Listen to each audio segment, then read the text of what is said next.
For today's little adventure, we're going to be reading Chapter 18, Away to the South. Dorothy wept bitterly at the passing of her hope to go home to Kansas again. But when she thought it all over, she was glad she had not gone up in a balloon. And she also felt sorry at losing Oz, and so did her companions. The Tin Woodman came to her and said, "Truly I should be ungrateful if I failed to mourn for the man who gave me my lovely heart. I should like to cry a little because Oz is gone. If you will kindly wipe away my tears so that I shall not rest." "With pleasure," she answered, and brought a towel at once. Then the Tin Woodman wept for several minutes, and she watched the tears carefully. And wiped them away with a towel. When he had finished, he thanked her kindly and oiled himself thoroughly with his jeweled oil can to guard against mishap. The Scarecrow was now the ruler of the Emerald City, and although he was not a wizard, the people were proud of him, for they said, "There is not another city in all the world that is ruled by a stuffed man." And so far as they knew, they were quite right. The morning after the balloon had gone up with Oz, the four travelers met in the throne room and talked matters over. The Scarecrow sat in the big throne, and the others stood respectfully before him. "We are not so unlucky," said the new ruler, "for this palace in the Emerald City belonged to us, and we can do just as we please. When I remember that a short time ago I was up on a pole in a farmer's cornfield, and that I am now the ruler of this beautiful city, I am quite satisfied with my lot." "I also," said the Tin Woodman, "am well pleased with my new heart, and really that was the only thing I wished in all the world. For my part, I am content in knowing I'm as brave as any beast that ever lived, if not braver," said the Lion modestly.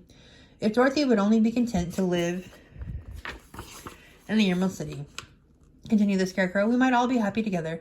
"But I don't want to live here," cried Dorothy. "I want to go to Kansas and live with Aunt Em and Uncle Henry."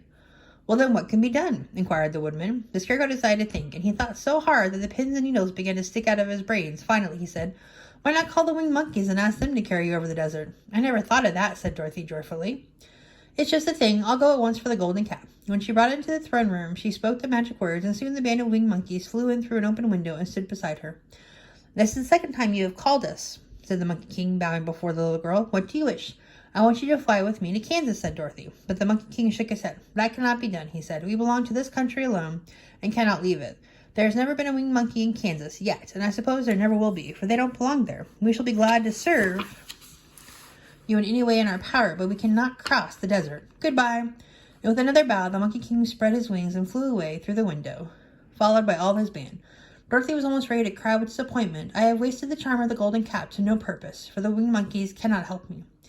"It is certainly too bad," said the tender-hearted Woodman. The Scarecrow was thinking again, and his head bulged out so horribly that Dorothy feared it would burst. "Let us call in the soldier with the green whiskers," he said, "and ask his advice." So the soldier was summoned and entered the throne room timidly, for while Oz was alive, he never was allowed to come further than the door. "This little girl," said the Scarecrow to the soldier, "wishes to cross the desert. How can she do so?" "I cannot tell," answered the soldier, "for nobody has ever crossed the desert unless it is Oz himself." "Is there no one who can help me?" asked Dorothy earnestly. "Glinda might," he suggested. "Who is Glinda?" inquired the Scarecrow.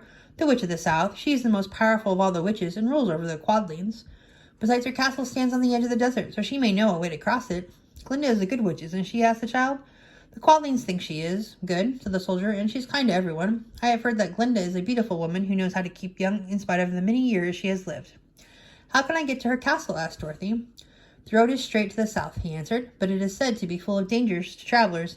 There are wild beasts in the woods and a race of queer men who do not like strangers to cross their country. For this reason, none of the Quadlings ever come to the Emerald City." The soldier then left them, and Scarecrow said, "It seems, in spite of dangers, that the best thing Dorothy can do is travel to the land of the South and ask Glinda to help her. For, of course, if Dorothy stays here, she will never get back to Kansas." "You must have been thinking again," remarked the Tin Woodman.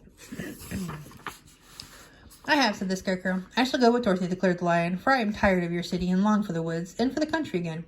I am really a wild beast, you know. Besides, Dorothy will need someone to protect her." "That is true. My axe may be of service to her, so I also will go with her to the land of the South." "When shall we start?" asked the Scarecrow. "Are you going?" they asked in surprise. "Certainly. If it wasn't for Dorothy, I should never have had brains. She lifted me from the pole in the cornfield and brought me to the Emerald City, so my good luck is all due to her, and I shall never leave her until she starts back to Kansas for good and all." "Thank you," said Dorothy, gratefully. "You're all very kind to me, but I should like to start as soon as possible. We shall go tomorrow morning," returned to the Scarecrow. "So now let us all get ready, for it will be a long journey."